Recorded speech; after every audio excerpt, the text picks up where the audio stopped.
নমস্কার বন্ধুরা, টিউটোরিয়াল গার্ডেনিংয়ে আপনাদের সবাইকে স্বাগত। আমি রয়েছি পলাশ। বন্ধুরা, আজকের ভিডিওতে আলোচনা করব পেয়ারা গাছ প্রতিস্থাপন এবং পেয়ারা গাছের পরিচর্যা নিয়ে। আমার কাছে যে গাছটি দেখতে পাচ্ছেন এটি একটি L49 পেয়ারা। আর এল মানে হচ্ছে লখনৌ। লখনৌতে প্রথম হিউম্যান রিসার্চের মাধ্যমে এই চারাটিকে তৈরি করা হয়, আর সেখান থেকে এর নাম হয় L49। এই পেয়ারা গাছটি আমি উপহারস্বরূপ পেয়েছি। আপনারা প্রত্যেকেই জানেন হয়তো 2024-এর 7ই জানুয়ারি গ্রিনফিল্ডসের যে মিট আপ হয়েছিল, সেই মিট আপে এই গাছটিকে আমাকে উপহার হিসাবে দেওয়া হয়েছিল। তো গ্রিনফিল্ডসে যারা উপস্থিত ছিলেন তাদের প্রত্যেককেই বিনামূল্যে এই গাছটিকে উপহার স্বরূপ হিসাবে দেওয়া হয়েছিল। তো আমিও সেখানে উপস্থিত ছিলাম, তো আমাকেও এই গাছটি উপহার স্বরূপ দেওয়া হয়েছিল। তো আজকে আমি এই গাছটিকে প্রতিস্থাপন করে দেখাবো। তো এই পেয়ারা গাছের জন্য আমি এখানে নিয়েছি 12 ইঞ্চি বাই 10 ইঞ্চি একটা ছোট্ট বালতি। তো এই বালতিতে আমি দুটো ছিদ্র করে নিয়েছি। তো এই বালতিতে আমি এই পেয়ারা গাছটিকে প্রতিস্থাপন করব। এই পেয়ারা গাছ সম্বন্ধে দু চার কথা না বললেই নয়।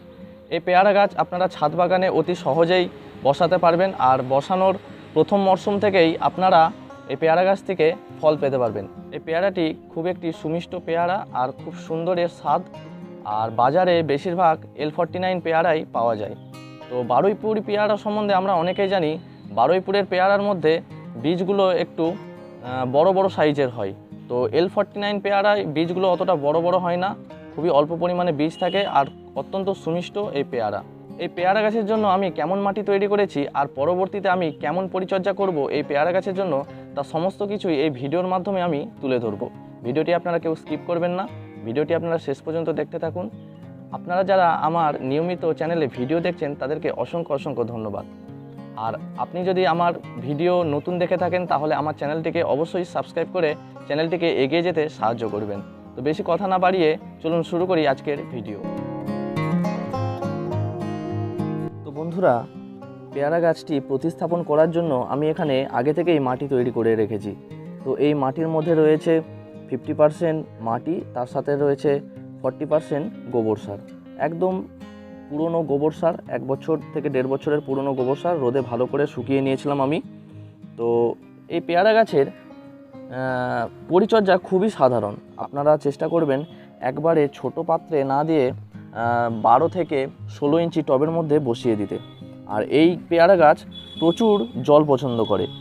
প্রচুর জল পছন্দ করার জন্য আপনাদের একটু ভেজা ভেজা রাখতেই হবে মাটিকে। তো তার জন্য আমি এখানে কিছুটা পরিমাণ আমি কোকোপিট মিশিয়েছি, তার সাথে মিশিয়েছি 1 মুঠো হাড় গুঁড়ো, 1 মুঠো শিংকুচি, 1 মুঠো সরিষার খোল আর 1 মুঠো নিম খোল। বাস এইভাবেই আমি মাটিটা তৈরি করে রেখেছিলাম আগে থেকেই। তো এই মাটিটাকে আমি এই পাত্রের মধ্যে ভরে তো আমি এই পেয়ারা গাছটিকে প্রতিস্থাপন করব। তো যেহেতু এই গাছ প্রচুর জল পছন্দ করে, তো মাটিকে আমাদের ভেজা ভেজা রাখতেই হবে। কিন্তু আপনারা অবশ্যই খেয়াল রাখবেন যেন টবের মধ্যে কোনোভাবেই জল না দাঁড়িয়ে যায়, আর মাটি যেন কাদা কাদা না হয়ে যায়। আপনারা চেষ্টা করবেন মাটিটাকে কিছুটা ময়েশ্চার করে রাখতে। কিছুটা ময়েশ্চার ধরে রাখলে তাহলে গাছটি খুব সুন্দরভাবে আমাদের ছাদ বাগানে আমরা করতে পারবো। তো তার জন্য আমাদের এই টবের মধ্যে ভালো জল ড্রেনেজের ব্যবস্থা তৈরি করতে হবে। আমার প্রত্যেকটি ভিডিওতে দেখবেন আমি এই টবের মধ্যে কিভাবে জল ড্রেনেজের ব্যবস্থা তৈরি করতে হয় আমি সুন্দরভাবে ভিডিওতে দিয়েছি। তো আপনারা চাইলে সেই ভিডিওগুলি দেখেও আপনারা ভালো জল ড্রেনেজের ব্যবস্থা তৈরি করতে পারবেন। তো আমি এখানে এই বালতির জন্য ভালো জল ড্রেনেজের ব্যবস্থা তৈরি করছি। তার জন্য নিয়েছি 2টো খোলামকুচি, যেহেতু আমার 2টো ছিদ্র।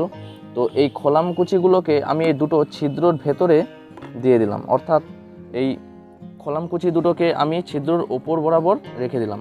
তো তার ওপর আমি এরকম যে বাড়ি তৈরি করার যে স্টোন হয়, তো এই স্টোনগুলিকে আমি এই চারধার দিয়ে কিছুটা পরিমাণ ছড়িয়ে দেব। তাহলে কি হবে, নিচে কিছুটা গ্যাপ রয়ে যাবে। গ্যাপ রয়ে গেলে তো আমরা টবে জল দেওয়ার সঙ্গে সঙ্গে জলটি নিচে পৌঁছে এই ছিদ্র দিয়ে সহজেই বেরিয়ে যাবে। তো দেখতে পাচ্ছেন ছবিতে আপনারা কিভাবে আমি দিয়েছি। তো এভাবে একটু হাত দিয়ে নাড়াচাড়া হয়ে গেলে কি করবেন, আপনারা যে বাড়ি তৈরি করার বালি হয়, এই বালি কিছুটা ওপর দিয়ে ছড়িয়ে দেবেন।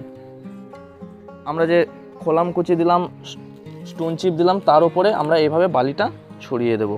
বালিটা ছড়িয়ে দিলে কি হবে, খুব সুন্দর একটি লেয়ার তৈরি হয়ে যাবে। আর টবের মধ্যে জল কোনোভাবেই দাঁড়াবে না, জল খুব সুন্দরভাবে এই ছিদ্র দিয়ে বেরিয়ে যাবে। তো আমি এই ভালো জল ড্রেনেজের ব্যবস্থা তৈরি করে নিয়েছি। এবার আমি কি করব, এই বালতিটার মধ্যে আমি মাটিটা ভরে দেব।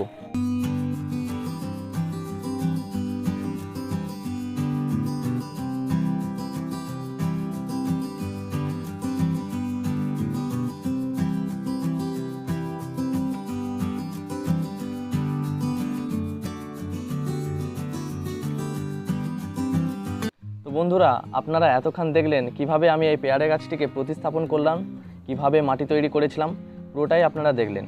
তো এবার আমি বলবো এই পেয়ারা গাছের কিছু পরিচর্যা নিয়ে।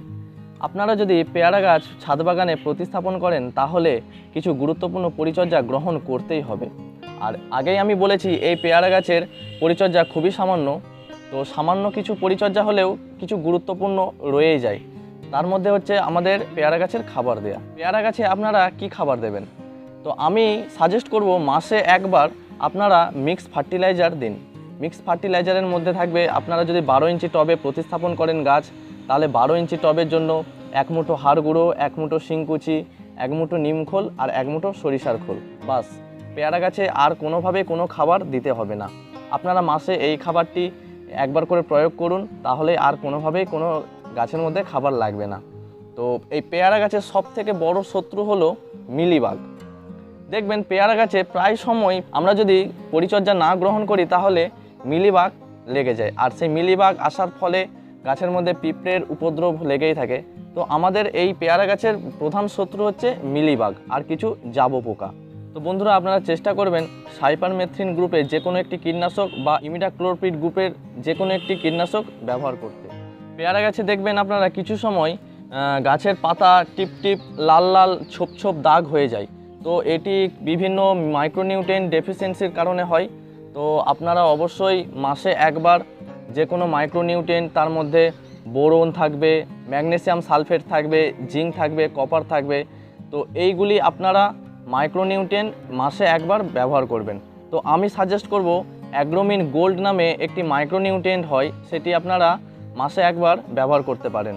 আমি আমার ছাদ বাগানে বেশিরভাগ গাছে অ্যাগ্রোমিন গোল্ড ব্যবহার করি, তো আমি সাজেস্ট করব আপনারাও অ্যাগ্রোমিন গোল্ড ব্যবহার করবেন। তো এছাড়া আর পেয়ারা গাছের কোনো পরিচর্যা আমাদের গ্রহণ করতে লাগে না, অনায়াসেই আমাদের এই পেয়ারা গাছ ফল দিতে থাকে। আর এর পরিচর্যাও খুব সামান্য, আর পরিচর্যাগুলিও আমি আপনাদের সামনে বললাম। এই পেয়ারা গাছের জন্য আপনারা ঘন ঘন টবও পরিবর্তন করতে লাগে না। আপনারা প্রথমেই চেষ্টা করবেন একটু 12 ইঞ্চির ওপরে টবের মধ্যে প্রতিস্থাপন করতে। তো আর এই পেয়ারা গাছ প্রচুর জল পছন্দ করে। পেয়ারা গাছে আপনারা অন্তত 2 বার জল দিতে পারলে খুবই ভালো হয়। পেয়ারা গাছের মাটি যেন কোনোভাবেই শুকনো না হয়ে যায়, একটু ভেজা ভেজা যেন থাকে। আর চেষ্টা করবেন আপনারা টবের মধ্যে কোনোভাবে জল না যেন দাঁড়িয়ে যায়। বেশিরভাগ গাছের ক্ষেত্রেই ক্ষতি হয় যদি টবের মধ্যে জল দাঁড়িয়ে যায়, তাহলে কি হয়, নতুন নতুন শেকড়গুলো যে বের হয় সেগুলি পচে যায়, আর পচে গেলে গাছের ক্ষতি হয়। তো বন্ধুরা, এই ছিল আজকের ভিডিওটি যদি ভালো লাগে অবশ্যই লাইক শেয়ার করবেন আর ফলো করবেন টিউটোরিয়াল গার্ডেনিং ফেসবুক পেজ। আপনারা যারা আমার নিয়মিত ভিডিও দেখছেন তাদেরকে অসংখ্য অসংখ্য ধন্যবাদ। আর আপনি যদি আমার চ্যানেলে নতুন ভিডিও দেখে থাকেন তাহলে চ্যানেলটিকে অবশ্যই সাবস্ক্রাইব করে চ্যানেলটিকে এগিয়ে যেতে সাহায্য করবেন। তো বন্ধুরা, ভিডিও শেষে আমি যেটি বলে থাকি, আপনারা প্রত্যেকেই গাছ লাগান, গাছের প্রতি যত্ন নিন, গাছকে ভালোবাসুন, আর গাছ লাগানোর সাথে সুন্দর একটি জীবনও উপভোগ করুন। আপনারা প্রত্যেকেই ভালো থাকুন, সুস্থ থাকুন। দেখা হবে আবার পরবর্তী কোনো একটি ভিডিওতে। আজকের মতো বিদায় নিচ্ছি, ধন্যবাদ।